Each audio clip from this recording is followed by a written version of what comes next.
welcome back, folks, to our second video on the motivation reboot. And we're just talking about keeping motivated, maybe identifying where we are on our motivation level, and being able to just really kind of plow through some of the things that tend to slow us down.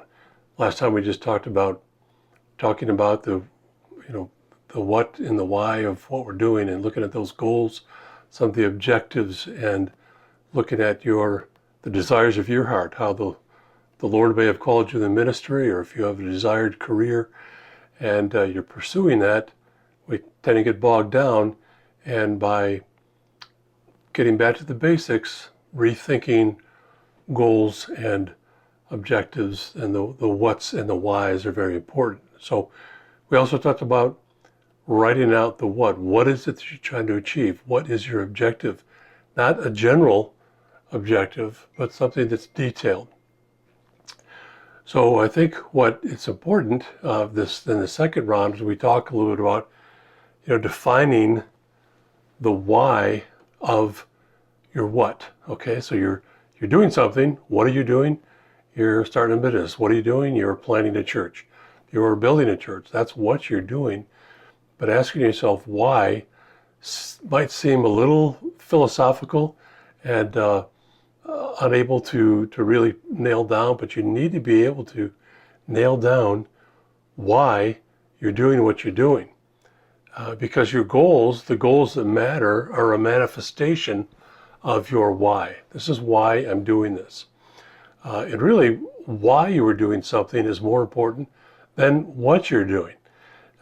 Within certain parameters, of course, but we can be busy doing tasks for other people, for ourselves, and just life throws things at us all the time, and we're always doing something. That's the what. But when it comes to life goals, life achievements, how do we maintain our objective in our course to achieve those goals? So let's look a little bit about the why. Why are you doing what you're doing? Proverbs 19:21 says, many are the plans, that's the what, in the mind of a man, but it is the purpose, that's the why, of the Lord that will stand. So the purpose is the foundation. It's the underpinning of the what, of why we're doing what we're doing. It's in the why that you find your purpose in your ministry or in your career objectives. It's what motivates you. It's where you find that value in what you're doing. It's when you say that this is very rewarding for me, it's because the whys of your objectives are being met. It's the why that acts as that extra push that you need when the what seems empty and futile. And as a church planter myself, you get into it, there's a lot of excitement, but then you just tend to get bogged down in the details and the setbacks and all of the hurdles that need to be jumped and moved. That tends to bog us down and discourage us. But we need to be motivated, to be fired up about that why, if we're going to maintain momentum when we become discouraged, when we lose our motivation. Last week, we talked about having a well-written, a black and white, a clear objective, a clear goal, a clear what and a why as to what you're doing. That's so important because your well-articulated goal must support the achievement of the what and the realization of the why, okay? So your written goals are supporting the achievement of the what you're doing. So you want to achieve something, but it also has to support the realization of the why. Why am I doing this? If my what was to start a family business, and the why is so that my family can work together and experience the satisfaction of united success. Okay, that's my why. I want my wife and my daughters and my son-in-laws, we want to work together in a family business. That's what our objective is. The why is because I, as the dad, would like to see our family experience the satisfaction of that united success. So that's the why. So there's a separation there between the what and the why. So if my first goal is to grow the business 15% every year, how does that achieve the why? It may not. In fact, it might put my family under so much pressure, it weakens the family. It has a reverse effect. Here's the what. We got to do this, we got to do this, we got to do this. But I didn't really give any consideration as to why. And are my goals supporting that why? Are the goals helping me start a business, but are my goals also helping us experience that satisfaction of united success? So that's what I mean a little bit by separating what you're doing and why you're doing it. Your what may be to plant a church that is self-sustainable in 5 years. We'll put a 5-year goal on it. And the why is to see people come to Christ and grow in Christ. Well, that's good.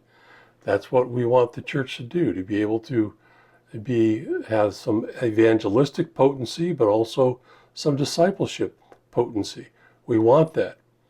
So when you start writing out your goals, and your first goal is to reach 100 members in the first year, you can pour a lot of your energy into achieving that particular goal without ever approaching any of the why. So 100 members in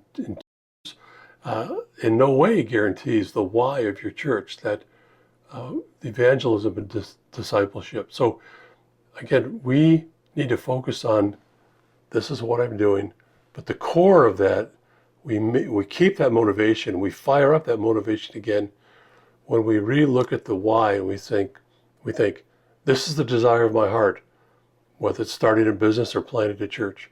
This is the desire of my heart. And when I get discouraged and bogged down, I revisit, this is why I'm doing what I'm doing.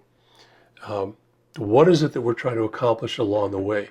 You know, those smaller goals are so important because it shows us we're moving in the right direction.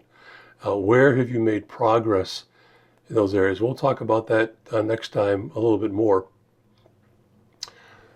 And just in closing, you know, are your why reasons, I don't recommend I want to make a lot of money to be one of them.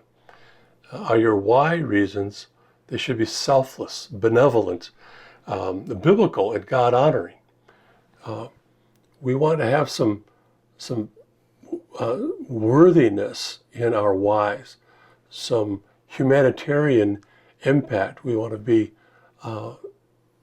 doing something of value, not only from a Christian perspective, but from a worldly perspective. Are we doing something, or are we just stomping around on people because we want to make a few extra bucks? That's not a why.